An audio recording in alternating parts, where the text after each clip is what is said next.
I'd like to now do this activity that discusses how to calculate the pH of weak acids and weak bases, but also incorporates the concept of strong acids and bases into the mix.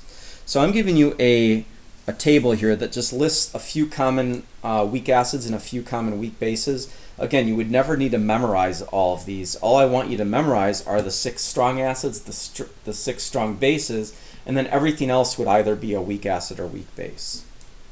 Okay, now for question number 1 here. What is the, this should be, which of the following weak acids is the strongest at the same concentration? So I have HF, HNO2, HOCl, and HCN. So looking up at the Ka value table here, we just need to find out which one's the strongest. Is just the one that has the highest Ka. This would have the one that has the most H plus dissociating. And out of these values here, it looks like 7.2 times 10 to the negative fourth is the highest out of these. So it looks like HF is the strongest of these weak acids. And they have to be at the same concentration. A slight review here. What is the pH of a 0.5 molar solution of HCl, a strong acid? Now remember, HCl will completely dissociate. We're going to have a single arrow here. So if this is 0.5 molar, this is 0.5 molar. That's kind of because it's this 1-to-1 mole ratio. So for this problem, all we have to do is do the negative log of 0.5 because the pH will equal the negative log of H plus. And if we do the negative log of 0.5, we get a pH of 0.3. Yeah, there's really low pH, because this is a fairly strong acid. Okay, let's check out problem 3 here. What's the pH of a 0.5 molar solution of H2SO4, sulfuric acid, another strong acid? Now check this out. We need to take into account that this is a diprotic acid. So H2SO4, when it dissociates, we're going to get 2 H plus ions here and that SO4 2 minus. So if this H2SO4 was 0.5, that means the H plus would actually be 0.5 times 2. So this would be 1 molar for the H plus. So now for this problem, the pH would equal the negative log of 1. And the negative log of 1 is 0. So this would be like a very low pH. Now I was revisiting this just to show you that we're not using ice tables or any of these Ka values for strong solutions. We're only doing it for weak ones. So what if I gave you the pH of a 0.5 molar solution of HF? I think it's helpful to always do our little dissociation here. So HF dissociates into H plus and F minus. Since it's a weak acid, we could have that double arrow, and the double arrow indicates we have an equilibrium. I think it's always helpful to draw out an ice table, even though these will always look almost the same. So for the ice table, my initial concentration is 0.5 molar. The H plus and F minus would be 0 initially. The change, this acid will always go down, these will always go up. Always? Yeah, for now it's going to be always. So the equilibrium value would be 0.5 minus x. We're going to disregard that x. 0 plus x is x. 0 plus x is x. Now that means that my Ka value, and again Ka is for acids, would equal the concentration of H plus times the concentration of F minus divided by the concentration of HF. My Ka for HF above was 7.2 times 10 to the negative fourth. We were given that. There's no units for these Ka values. That would equal x times x. I'm just going to start using x squared. And then over 0.5 minus x, but I'm just going to always be getting rid of that x. I'm going to disregard it. Eventually you can't disregard it. You might have to use quadratic equation, but that would not be going on in our class. Okay, now to solve this, we could do 7.2 times 10 to the negative fourth times 0.5.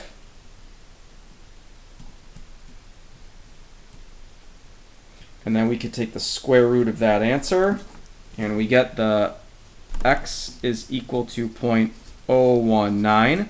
And remember, we're not done here. That x just represents that concentration of H plus at equilibrium. So now we're going to do the negative log of that value.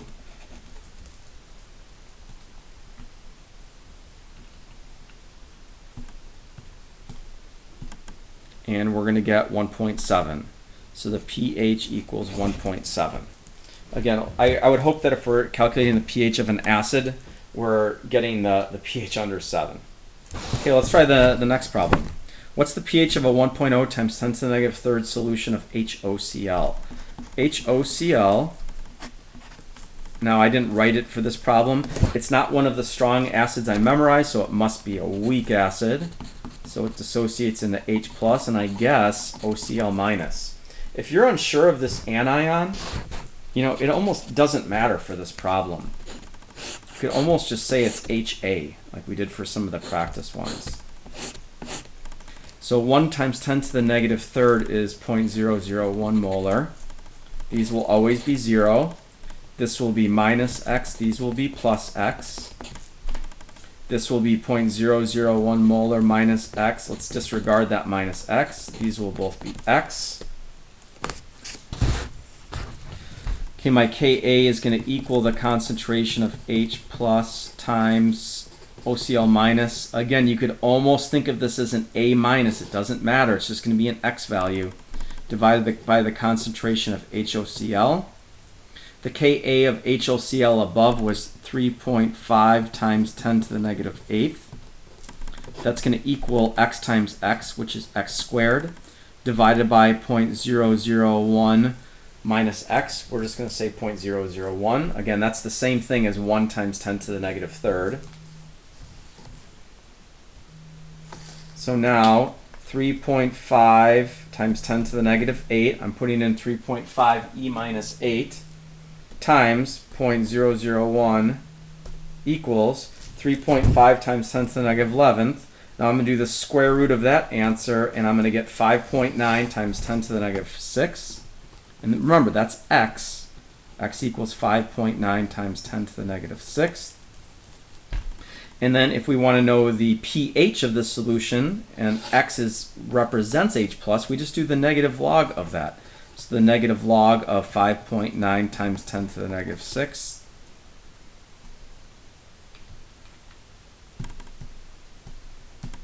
is 5.2.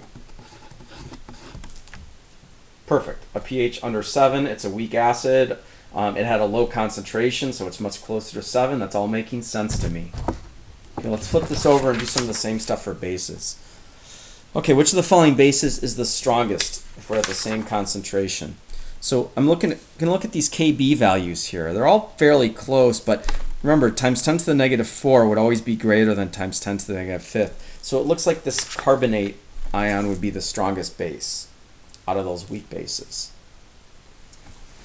Now going back, what's the pH of a 0.5 molar solution of NaOH, a strong base? When NaOH is in solution, it would dissociate fully into sodium and hydroxide ions. This is not an equilibrium problem. It's not an ice table problem. There is no Kb for NaOH. So we would just do the negative log of this 0.5 molar. But since this is a base with OH, this is actually the POH, not the pH. So what's the negative log of 0.5? It is still 0.3. But for this problem, to find the pH, we would do 14 minus 0.3. So the pH of this would be 13.7. Okay, what if I gave you the pH of a 0.5 molar solution of C8OH2, another strong base? Well, we have to remember that when this solution dissociates fully, because it's a strong base, we're going to get a Ca plus 2, but we're going to get 2 hydroxide ions because it's OH2. So if the CaOH2 was 0.5 molar, the OH would be 1 molar. So now again, since we're doing OH, we're going to be calculating POH. So what's the negative log of 1 is 0. And then the pH of this solution is 14. So that was a review over what we do for strong bases. So what would we do now for a weak base, like NH3?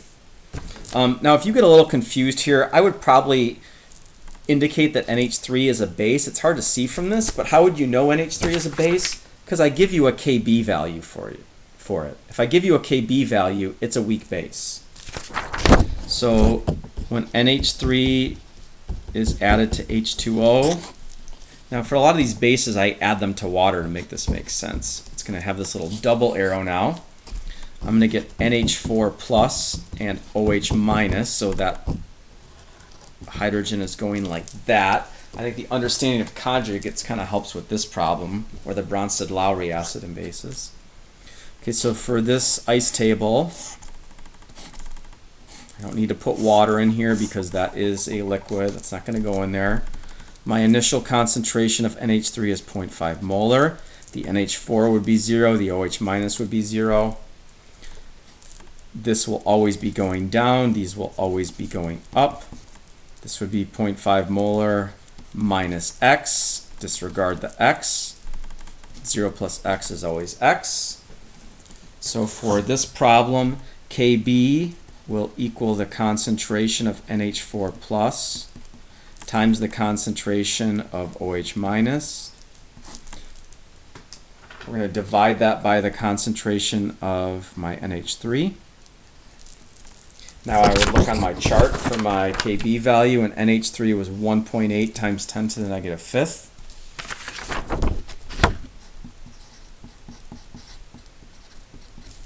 That's going to equal X times X.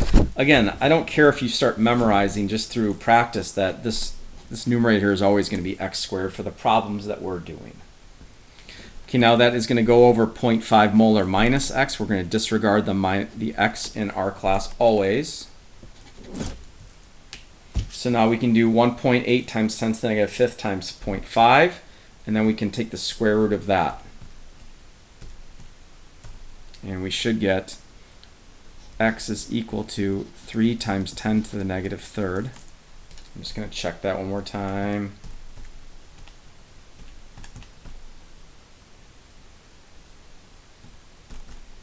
Okay, that's good. Now what does X represent for this problem? X here represents the concentration of OH minus. So let's do the negative log of 3 times 10 to the negative third. But let's remember that that is calculating POH, not pH. So the negative log of 3 times 10 to the minus third is 2.5. Since that's POH, we need to do 14 minus 2.5, and that's going to equal 11.5. So does that make sense that this weak base has a pH over 7? Good, I hope so. Or yes, it does. Okay, for the last problem here, what's the pH of a 0.0020 molar solution of CN minus? What the heck is CN minus? I don't know what that is. Oh, CN minus must be a weak base because I gave you a Kb value for it. 2.5 times 10 to the negative fifth. So now, just for some practice, when CN minus is added to water, again for the bases I feel it's more helpful to add the water in there. We're going to get this double arrow. We're going to get HCN plus OH minus. That was accepting that hydrogen there. Okay, I'm going to set up an ice table, although eventually I think we might be able to kind of get away with not using ice tables because this is looking very, very similar now. So my initial concentration of CN minus is 0.0020 molar. We don't put water in an equilibrium. This would be 0, this would be 0, HCN and OH minus here. Nothing before it dissociates. As it dissociates, this goes down. These go up. My equilibrium concentration would be 0.0020 molar minus X. Let's disregard the X. The 0 plus X are X's. Now my equilibrium expression, Kb for this problem, because we're dealing with the base, would equal HCN times OH minus. Now here's where I'm really helping people. Like if you don't know what this HCN product is and you think this is an OH, these are going to be X's anyways. So you can kind of like get away with, you know, following the process, and even if you can't fully figure out what these products are, it kind of doesn't matter right now. Okay, now the Kb, let me double check. It was 2.5 times 10 to the negative fifth. Let's It's going to equal x squared over 0.002. Okay, now let's solve for x. So 2.5 times 10 to the negative fifth times 0.002 is 5 times 10 to the negative 8. Let's take the square root of that, and x is equal to 2.2 times 10 to the negative fourth. This is a concentration. What does x represent?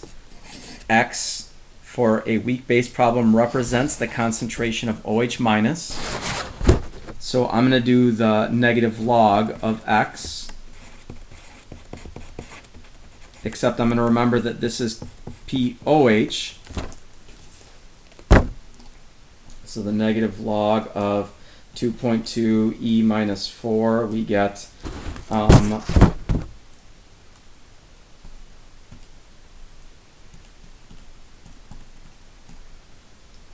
we get 3.7.